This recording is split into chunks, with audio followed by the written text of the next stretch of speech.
Hello everyone, welcome back to TCG 353. I'm Jamie and today we're playing a Green Jinbe video which I was talking to you guys about in the comments yesterday, and I developed a deck that surprisingly is really good. So let's run right into the meta matchups here now, starting with our favourite deck to play against, Purple Enel. We keep the hand that we have and we are going second. So Enel has their ideal curve. We're not happy to see that, but look, what can you do? And we play down a Kami to start.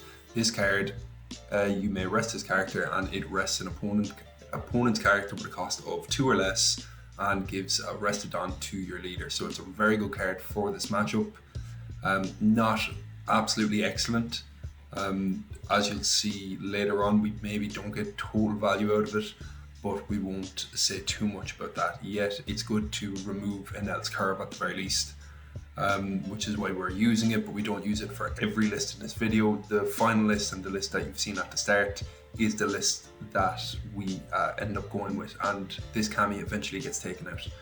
So without talking too much, we will swing 7. Our opponent is using a Straw Hat package, so on their first turn plays out a Frankie by activating the Dawn. So it draws 2, trashes 1, trashes the 4-cost blocker that Enel runs, trashes that and draws 2 cards. Of course, on our turn we use our searcher and pull a card from the top. We pull the Blocker Jinbe because it is probably the best card in the deck. Probably is because it allows a lot of the combos that we talked about, or that the thumbnail talks about. A few of the combos you're going to see in this game, one in particular, wins us the game, which is really cool. So now I'm just going to focus totally on what's happening on this game here. Our opponent uses Lightning Dragon to freeze our searcher, so we can't get that free value searcher off next turn, which is quite sad. But look, what can you do? We play out this Fisher Tiger, which rests a character with a cost of 6, I believe. No, sorry, a character with a cost of 5, and you can rush into it. Character with a cost of 6, and you can rush into it. It can attack characters on the turn it's played. Really good curve for us when we're going first against decks, because we don't have many 5-drops that are strong. Fisher Tiger is very strong. We attach it onto it and swing into the Frankie once we rest it. So we're swinging 7 into 5. Our opponent gives us 2 and a 1. We swing 5 into Frankie again. We won't counter out a hand. We want to slowly whittle the Enel's hand size down so that we can build our board and aim towards late game. Our deck has a lot of freeze options, so we're hoping to be able to use that throughout the game.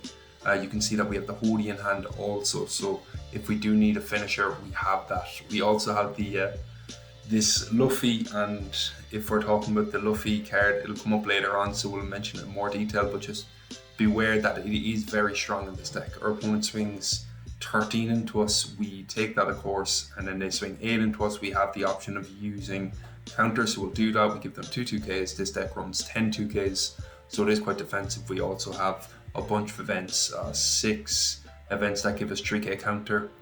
Very strong, because our opponent is quite like purple green Doflamingo from, what's that, OP3, OP4, because you're able to restand Dawn. So it's actually quite useful. We play out the 7-cost Jinbe blocker, swing 5, get a search off and restand our searcher. Once you have a searcher on the field, this mermaid searcher, Shirahoshi searcher, you're in such a good spot. Your only job really is to maximize how you're getting value out of having 6 cards in hand, because you need 6 cards in hand to be able to restand the Dawn and restand the character. We'll see what our opponent chooses to do. They Gamma Knife into our Jinbe, and they Lightning Dragon it, and they Mamaragan it, which is a bit excessive if you ask me, and then they choose to put out a rush character. So I think the Jinbe is now 2K on the field. They have 6 cost character, and they're deciding what to do, whether they should swing into the Jinbe or not. They actually don't choose to swing into the Jinbe, so we're thinking on what we should do here. We can use this counter event, and we do. We don't get the rest off, unfortunately, because the one card that's cost 3 is swinging at us already, so there's no real point. Our opponent Mamaragans the Shirahoshi, and actually surprisingly enough swings into the Shirahoshi rather than swinging into the Jinbe, and chooses to freeze the Jinbe then, and swings 13 into us, which we absolutely will take. we get the Vanderdecking from life, but unfortunately this Enel has remove protection, so there's nothing we can really do there. We're on our 10 non-turn now, and we play out. We swing 5 into the Shiryu just to get it off the board, and we will play a character with Character Rush, ideally the 6-cost Jinbe. That's what we do. We activate the effect to give the Jinbe Character Rush, and we attach forward onto it to swing, or forward onto it, to swing 12. So our opponent has to give us 2k and a 1k, which they do. Their hand size is very low, and that's how we're going to win this game eventually. Because there's only 6 cards in our hand, we're able to restand a character and restand a Don. So our frozen blocker is actually going to stand up again, which is very useful. So now we have an AK blocker on the board, which is strong, and we have a little bit of counter in hand. We're not going to die this turn, or we're not going to lose the game this turn, which is powerful for us. Our opponent is in a very good spot though. They have the 10k body on board, and they have their leader up with 4 life in hand, so it's difficult for us to actually go for lethal at any stage. So they consider what they're doing, they're thinking, and they choose to pick the 6-cost Enel, which is just a good move for them always, because they're able to search out something from their top 5 and bottom deck something else. Their hand size is still incredibly low, so they won't have the same combo potential that they always do. Our opponent swings 5 at their leader, we'll just give them 1k counter. The Vanderdecking is best here because it's not going to remove anything, and our opponent chooses not to swing with their Enels because they're liable for crackback, and that's exactly what happens here. We use the Fisher Tiger to swing into this character, into the Enel, and we swing 12. Our opponent actually has 3k counter in hand, which is unfortunate for us, so we're not able to get that Enel off the board. If we had swung all our Don, we would have been fine, but the reason we didn't was to keep Don up to use an event and also to use the Jinbe effect. Jinbe wants to rest a card. In hindsight, I could have just rested the Fisher Tiger, so swinging the 13 actually would have done it. So slight misplay there, because you can rest cards when you're resurrecting with this Blocker Jinbe. And if you don't know what I'm talking about, you'll find out there soon enough. Our opponent uses the Straw Hat event because they're running that Straw Hat package. The Gum Gum Lightning, which KOs a cost or a 6,000 power or less character, which is a great card for this deck actually. They choose to swing 9 into. They're considering who to swing into or where to swing. They choose to swing 9 into our leader. We do have counter for this, and I believe we ought to take this. What the swings that could come towards us now after this are probably like a 12, 11, maybe 13 and a 10, which you could probably counter out of as well, but it's just better to counter at the start. But look, we don't, it's fine.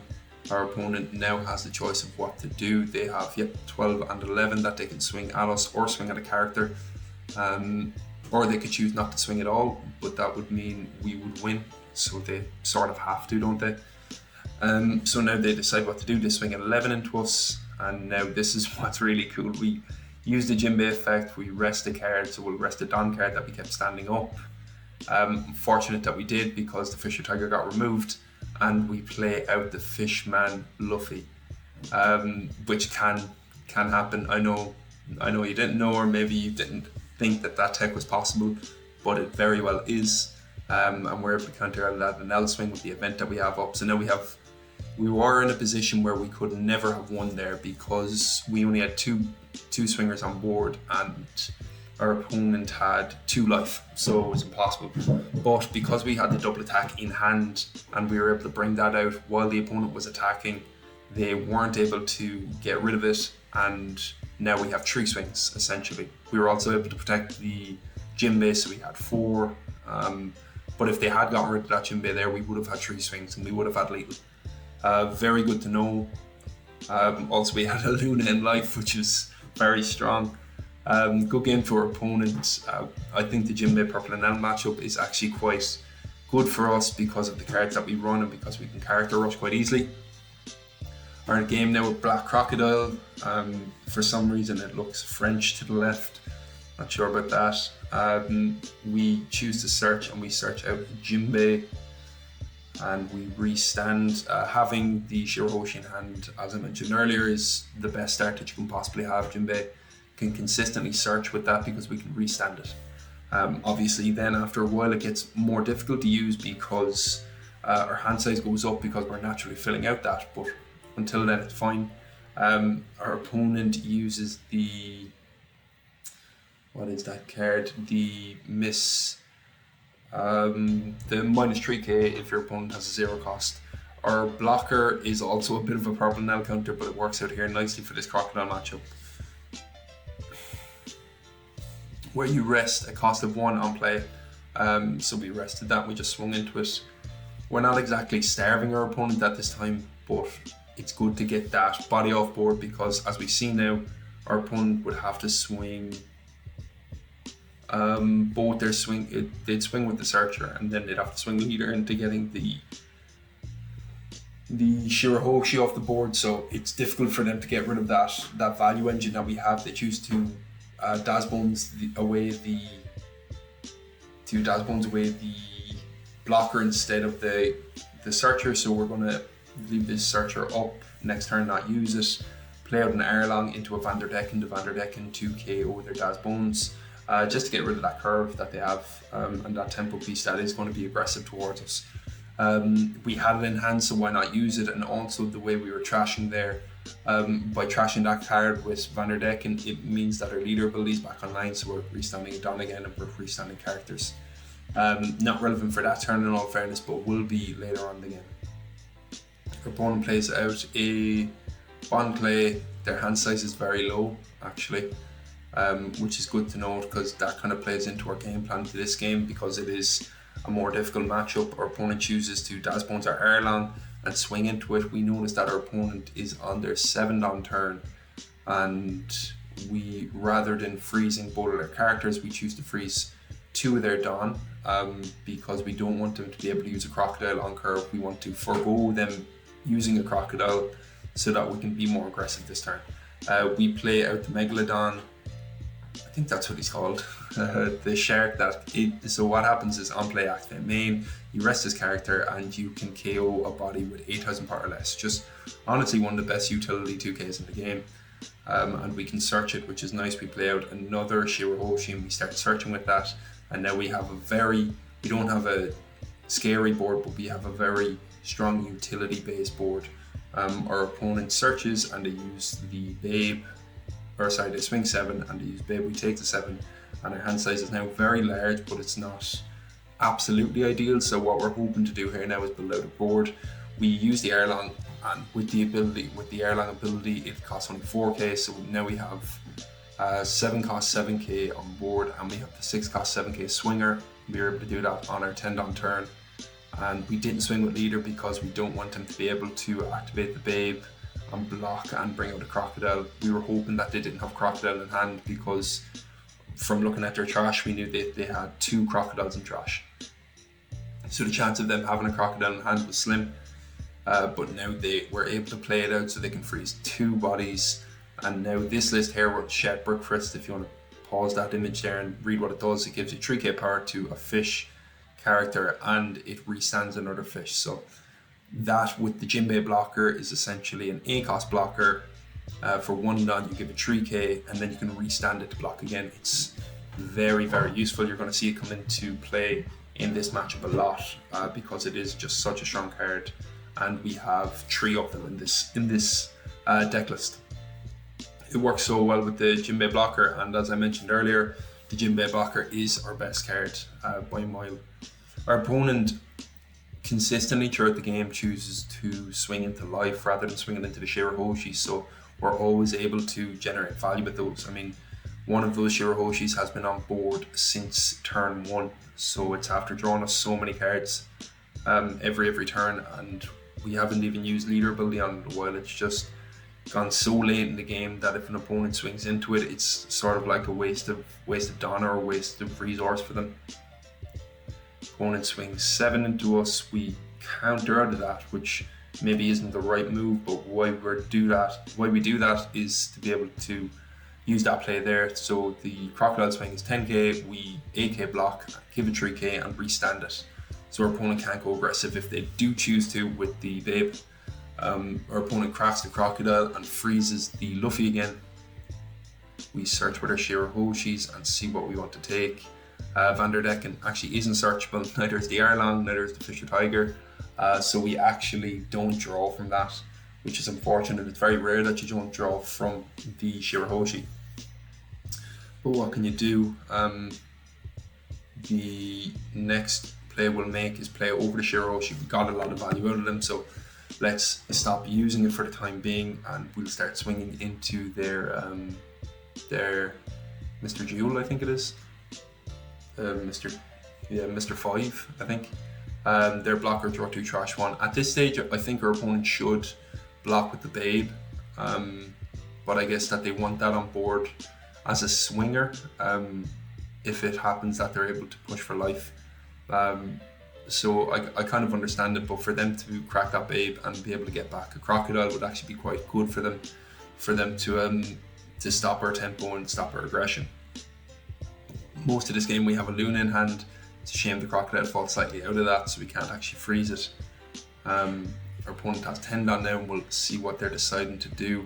Okay, another Crocodile comes down, so they probably don't, we're hoping anyway, they don't have a Crocodile to play down because they'll be able to freeze off 2. Okay, here we go. So now they finally have 2 of the Crocodiles that they have on available to them in their deck are on the board now. Once they pop that Babe, then they'll have 3 Crocodiles available to them, which will be quite hard for us to deal with. They haven't seen that the Dressrosa event of freeze arrested yet, so we are lucky in that sense.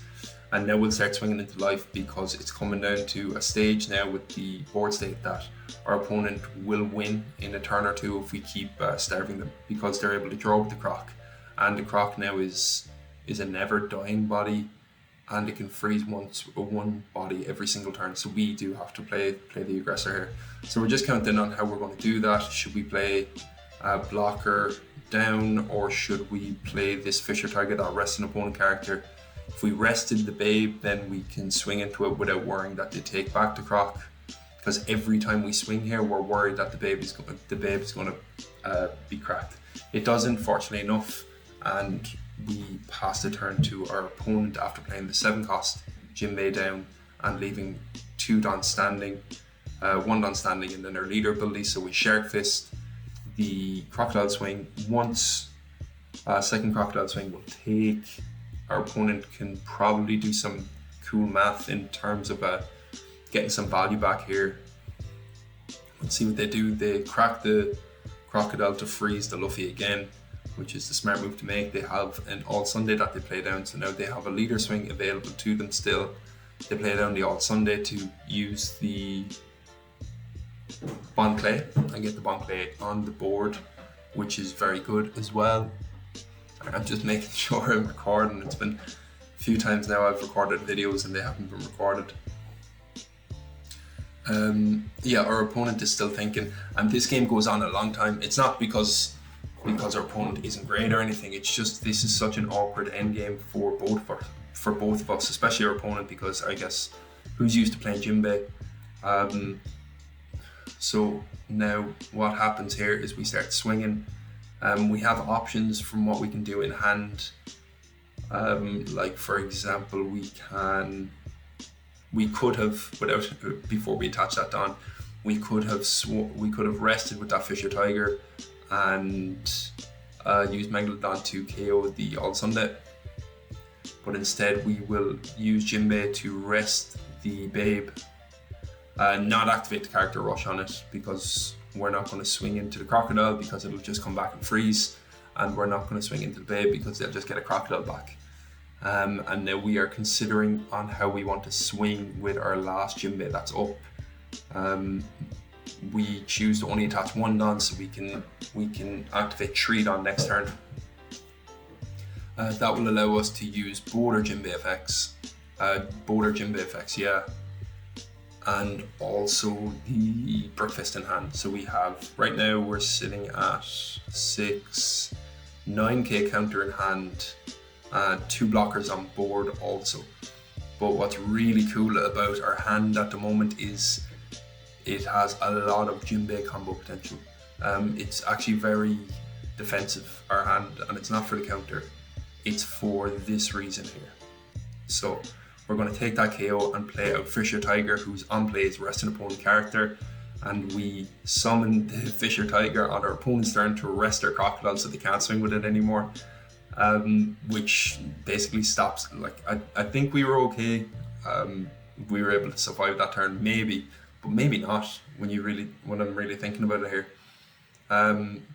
So now our opponent's in a position here where they have to split with 3 characters that have 5k as opposed to a 10k and 3 characters with 5k, which would have been so much better for them. So they attach 4 to the bonk player we take because we still have a blocker on board, you see.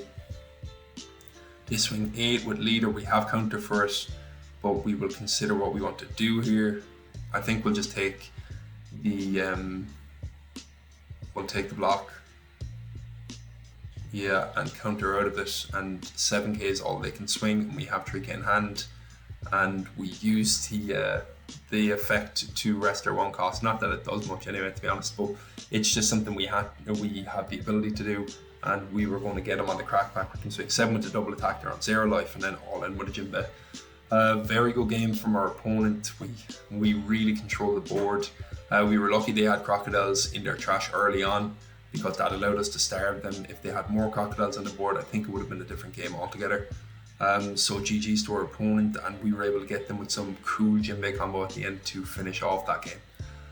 One of the longer games, in all fairness. Our opponent had a lot to think about, so did we, but it did work out in the end in our favour, and it was in a way that only a Jinbe deck can do. So now we're going into another green deck, Red and Green Luffy, which is actually very strong in the meta at the moment.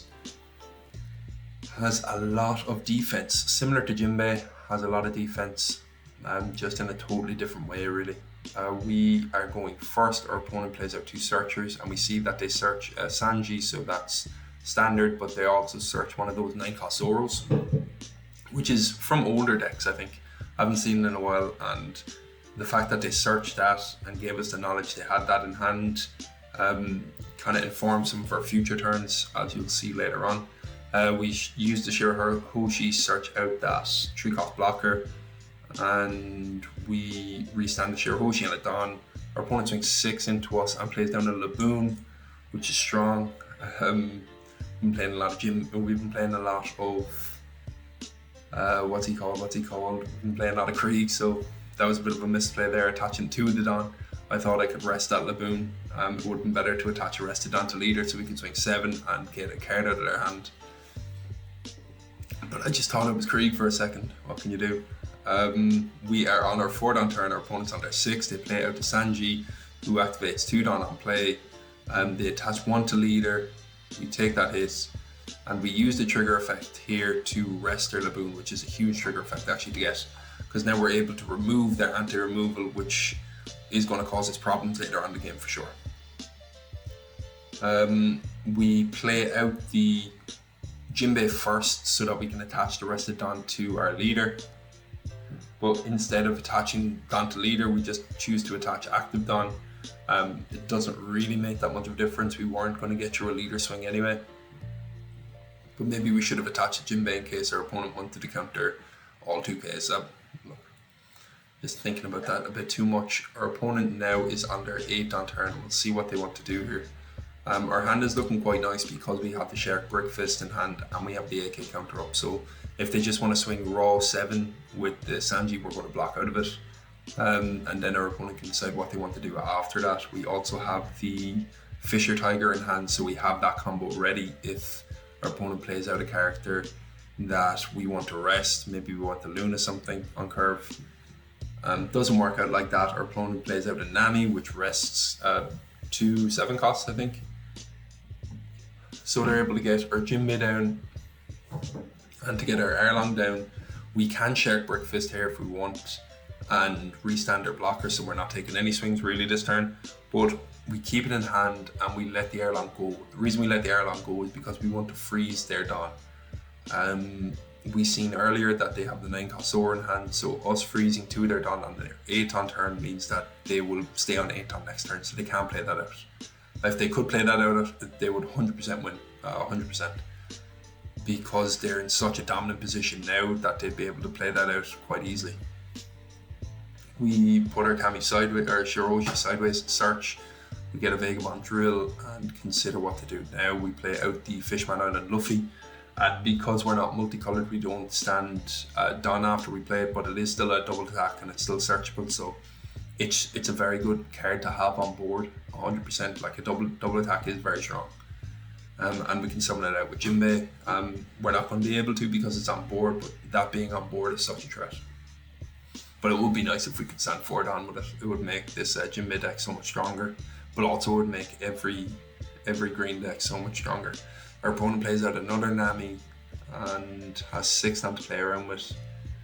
Chooses to swing 5 at leader. Probably would want to swing 6, I guess, just to have the attach done, but chooses not to, which is fine with us. If they had swung 6, we would probably just Shark Breakfast that and then restand our blocker. I guess that they're saving the Dawn. Okay, our opponent chooses to just whittle down our hand size. So they swing 5 here and 7 other life. We have 3k counter for that, and our opponent's leaving 3 Dawn here up, so I figure that they're going to attach 3 Dawn with the onto the Alabasta Searcher, so we just freeze that with the Vagabond drill, and our opponent Luna's our board, which is fine enough.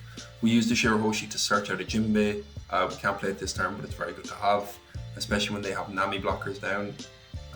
We can rest those and swing into them. Our opponent has 6 Dawn up for their leader ability, but doesn't have Dawn attached to their leader, so we can actually swing into board quite easily here. And that's pretty much what we're going to do. We're going to take off the small bodies first. Yeah. It would have been better here to swing into the Nami, because the Nami has a low power, and it would have been easier. I don't think we seen that the leader didn't have a Dawn attached, which was definitely a misplay. Just noticing that there now, sorry about that. Our opponent swings 8 into 7, we counter with 2. We definitely don't want to let that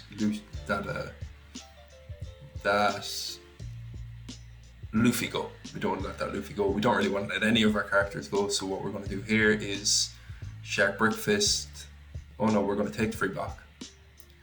And now what they can do is they can swing 9 into pretty much anything. They'd be best off swinging 9 into that 6. And we'd have to give them 2 cards and that Shark Breakfast, and we're not willing to do that. So we let that go. And also by them setting down the Zoro, it plays into our game plan of being able to loon everything. That being said, we did pull into the Vanderdecken, which we're running 4 of now in the list. So we're not going to use the Vanderdecken. We KO'd the Zoro by trashing the 3-cost blocker from our hand, play out the Jinbe, who has character rush, rest the Nami, and swing into the Nami. And now we'll see what we want to do. We definitely want to pass and not swing, because they have a blocker and they have the leader ability active, so our opponent is in a very solid position defensively, and we don't want to really want to mess around with that too much. They play out their own Luffy, but theirs is so much better because it can restand 4, and with some of that Dawn that they restood, they play an Usopp, who is secretly the best card in this Red Green Luffy deck. Them being able to restand 2 active Dawn every turn just means that every single turn they have 4k counter. Pair that with the Sanji now, they have 6k counter every single turn. And you can see here 8k counter from leader ability, and what we want more than anything now is to just get rid of that Usopp. We're going to search first. It'd be nice if we could take Vanderdecken, but as I said, it's actually not searchable in this deck, which is a bit of a shame. So now we're just seeing on what to take. We could take this Fisher Tiger to rest, but I don't think resting the Nami is really going to be something that's going to win us the game. And now we are deciding on how we want to do this here. So we have good cards in hand for when they rest characters, but we don't have anything at the moment that can rest. So I think just swinging and trying to get cards out of hand now is the best way to play. Opponent takes the first 9. And so we start apportioning Dawn. We want to swing 11 at them, 2, 4, 6. They'd have to use 3 leader ability or 3 leader ability in a counter, or else 4 leader ability. And then we'd be able to swing into them and maybe get that Blocker Nami off the board, and we get that Blocker Nami away. Our opponent is probably trying to get us to swing with the Luffy, but we're not going to bother. We play out a blocker just to be more defensive next turn because we don't want to die, we don't want to lose. If they had Devil's Gambit or the Tree Sword style card, we'd be able to restand with the events that we have up, so that would be fine. We'll see what our opponent wants to do here, because on the crack, like if they swing with every body they have on board, we'll be able to freeze it. And say they have a Zoro in hand and they swing with that with the character rush, we'll be able to freeze that as well. So we actually are in quite a good spot. They're just swinging raw 7 at the start. We're going to take the free block there, and there's no point in not. We wouldn't really get restand value with the Shark Brick Fist, although it is handy to have 3k counter. We give him 1k here. We're considering it first, but I mean 1k just makes more sense. But we could also just trash or we could just take that other blocker right now as well and kind of prompt our opponent to go more aggressive with their character swings, because we do want every character they have on board, we want them to swing now so that we can Electric Luna and our opponent actually quits there, which is fine enough. What they could have done is swung 7 into us next turn. It would have been difficult for us to outright beat them next turn, but see, they had 2 Charlestons in hand, but they had 2 Charlestons in hand, so they could have like survived next turn 100%. They were also a 7k leader, but we had Luna up, and we had Megalodon, or the Megalodon character, so we could have actually just KO'd the Zoro and KO'd the Luffy, which was quite strong. So I think we were going to win that. It would have just taken 2 more turns, and our opponent says they don't want to wait that long, so they concede. Our next game now is into Blue Red Lucy. We go first, and on our second turn we have nothing to play for 3 Dons, so we swing 8 into them and pass. Our opponent's now on their 4 Don turn, and you know that is usually Cavendish, or this event here, the Memento. So our opponent plays it down, but plays the Aldi version of the Blue Cavendish, which is the Red Cavendish. It is 6k power, but only when you have 4 events in trash, I believe, and they don't have that at the moment, so it's just 4k. But still drew 2, trashed 1, played out a character on board and drew another, so it's still a solid turn for Lucy, but it's not their ideal turn. We see some interesting tech from our opponent there. They use the Koala blocker that on KO you search the top 3 of your deck for Dressrosa event, which is actually can come up, I guess. We just rest that. We don't give our character rush because we don't want to swing into that and give them the searcher value. We swing 5 into lead with the idea of playing out a Shirahoshi searcher, I believe we have in our hand.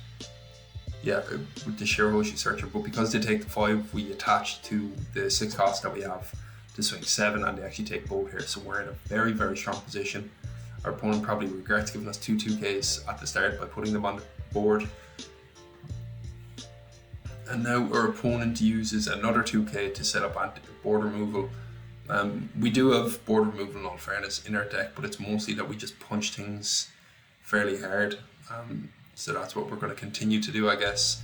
We take this 6k and we take this 8k as well. Or rather, we counter out of it, my bad. Counter out of it with 4 cards. We're leaving the Megalodon in hand because we just think it's more useful in hand than not. Play out the 7 cost Jinbe blocker. Once that's on board and you have a Shark Brick Fist, you're in a very, very good spot. The Jinbe, while it's in our hand, can give active Fishman characters character rush.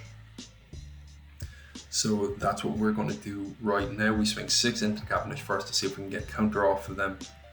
We can't, so we swing 8 into 6, hoping that our opponent doesn't know the fine print of the card, because we're hoping that they take the free block here. No, they don't. Okay. We were hoping that they took the free block, and we're still hoping. No, we're not.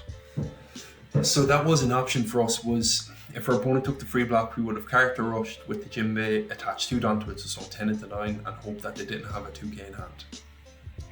That was the play. It didn't work out like that. We didn't swing 5 into them because we just figured they were going to block anyway, so there was no real point. Our opponent plays out a Rebecca to search for a Fire Fist, the 7 cost event that Lucy's love to use. It's a very strong card in all fairness. Shark Breakfast is still in hand. We have the Vagabond Drill as well, so we have 2 events for 6k counter. We have a Luna as well, so we're actually in a very, very strong position. Our opponent uses Fire Fist to remove the Jinbe blocker. We rest it and play out the Fisher Tiger on KO to rest their Sabo. So now we can go very, very aggressive next turn. They only have 3 cards in hand. The opponent is choosing where to swing. If they had swung into that 6 cost, we would have blocked out of it 100%. And they didn't put it down underneath the Rebecca, so they don't have the option to protect. What we're doing here is we're only just testing the waters to see how our swings are received, because we have a good defensive hand here with 7 cost Jinbe into the Vanderdecken to remove the Sabo. Oh no, we can't remove the Sabo, so scratch that. We swing 7, they take. We swing 6, they take. So we swing 18. Of course, they're going to take that. Good game to our opponent. They actually just didn't see their curve quite well, and I think early on they probably played too many of their 2Ks on board. With that Luffy that didn't swing at all, with that Cavendish that only got to swing once, and with the Leo as well. Fair enough, the Leo did prevent some board removal towards the end, but just would have been more useful for them to have the 2k in hand. But it was fun to see the 3 cost variation, or the 3 cost blocker Koala in the deck, but I think it whiffed, so all in all maybe it didn't do so much for our opponent. Next game now, we're playing against Blue Yellow Nami. We choose to mulligan our hand and we get Fisher Tigers that can attack active characters, so we're actually happy to see that in hand more than any card, because we can attack the young girl quick or on curve so that they can't get that value throughout the game. So them playing cards on curve will be difficult for them because they won't be able to activate a leader ability consistently. They swing 9 into us after playing down another girl, so now they have the ability to attach 2 rested on every single turn. They also drew 1 card and trashed 1 card twice, so they probably filtered their hand out quite a lot. We character rush into one of them, take it out, and swing 5 into Nami, and they give us a 2k. Our opponent's on 3 life or on 4. They do have 1 girl on the board still. They use a Zeus to be able to KO our Fisher Tiger and draw 1 card for them. They also search, and they search out a Borsellino. Our opponent's actually on 2 life on their turn 3. I don't think it matters too much to Nami, but it will later on because they will find it hard to use their leader ability against us. Our opponent trashes a Kikunojo to activate as a 7k leader and gives us 2k in Zeus. We also rushed into the girl with Fisher Tiger there to remove it from the board, so we're actually in a very good position because our opponent can't use the cards in the way that they'd normally use. For example, they probably wanted to use Gecko Moria there, but if they did, they wouldn't have leader ability. So just a bit of interesting tech there. Our opponent swings 9 into us, and with the Nami, they make us take a card to hand, so we're actually on 1 life ourselves, so we're in a bit of a spot. Also, we've seen that they took a Borsellino at the start, so getting rid of this Nami is out of the question totally. We can't. If we did, they'd heal a life and get a blocker, and it would make our jobs of getting them or of winning the game so much more difficult. And that's what we're considering here. We would love to get rid of it, but I mean, they have a Borsellino in hand. They would flip a life up, gain a life, and gain a blocker for nothing really. So we play out the Luffy because it's very strong. Double attack is just handy to have, and we leave 2 down up because we're not able to otherwise, you know, like we don't have the leader ability active is what I'm saying. We don't have 2 events, but you know, we're hoping that we have an event at the bottom of our life if our opponent does choose to swing big into us, which they don't, thankfully, because they maybe would have had that there. They swing 7 and 8. We use the event for counter to 1-7, and We definitely don't want to go down to 0 life here, so we counter and we give them 2k, because the Megalodon isn't going to help at all. And now look at this, we use our Fisher Tiger here to rest their Newgate. Yeah, we use it to rest a Newgate. We use Vanderdecken to trash a Fishman character from hand. And so we've removed their Newgate essentially for 8 on, which is only a Jinbe thing that we can do. We swing into the Zeus, just for the fun of it. Probably better to just swing into the Nami in all fairness to get them to activate leader ability. What we do here now is consider how we want to apportion Don, but what we're going to do is just swing totally with the Luffy. We're going to restand character, or we're going to restand Don at the end of this turn as well. So that is good to know. And we have 1, 2, 3, 4k counter in hand. So our opponent, if they go for game, by going 5 and 5, they win. So they kind of consider what to do here, but they choose instead to heal, which is very good for us, because it means whatever way they split their Don down, they're not able to get us back. But going for the heal there definitely wasn't the play. If I were them, I would have went 5 and 5 and crossed my fingers. That was definitely the right move. Or even just checked with a 7 maybe and cleared it. No, I wouldn't have done that personally. But with Nami, it's so defensive that they probably feel like if they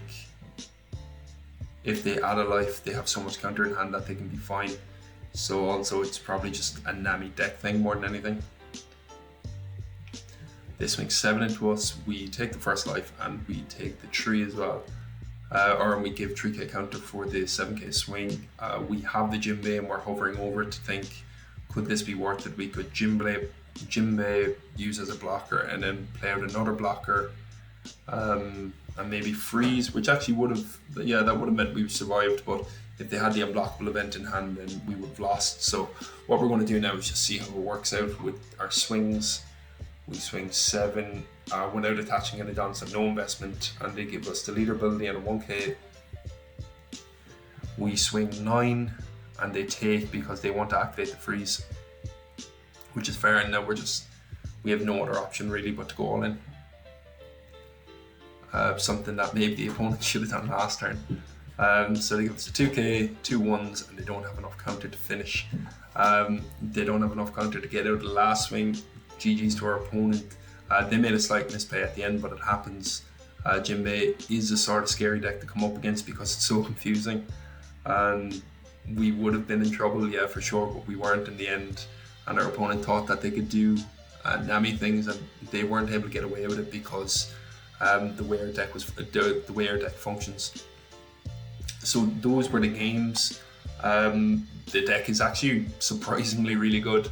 I played some games with another variation and it wasn't that strong, but using the Blocker Jinbe as the focal point of the whole deck is definitely how you win games with this, 100%. And there's really cool combo pieces as you've seen throughout this game, being able to play out a double attack, being able to rest an opponent's character. You could also Vanderdeck, I think so, I haven't used the Vanderdecken yet, but you could probably use Vanderdecken. I just want to see how it would be totally useful. But there are a lot of options. You can play out the 6 cost Jinbe to rest a 5 cost as well. Just a lot of options really. Very strong deck, very fun to play. I hope you guys enjoyed watching it. Thanks to you guys for commenting and talking about Green Jinbe. It's really cool to talk to you guys in the comments. So this video came from that. So if you have any deck ideas, just let me know and I'll try and get through them. I really enjoyed these games. So yeah, keep the comments coming. If you liked the video, leave a like, and if you want to see more of me, make sure to subscribe. I post daily and I really enjoy doing this, so your support is appreciated. That's enough yapping. I hope you have a good rest of your day, and I'll see you in the next video. Bye now.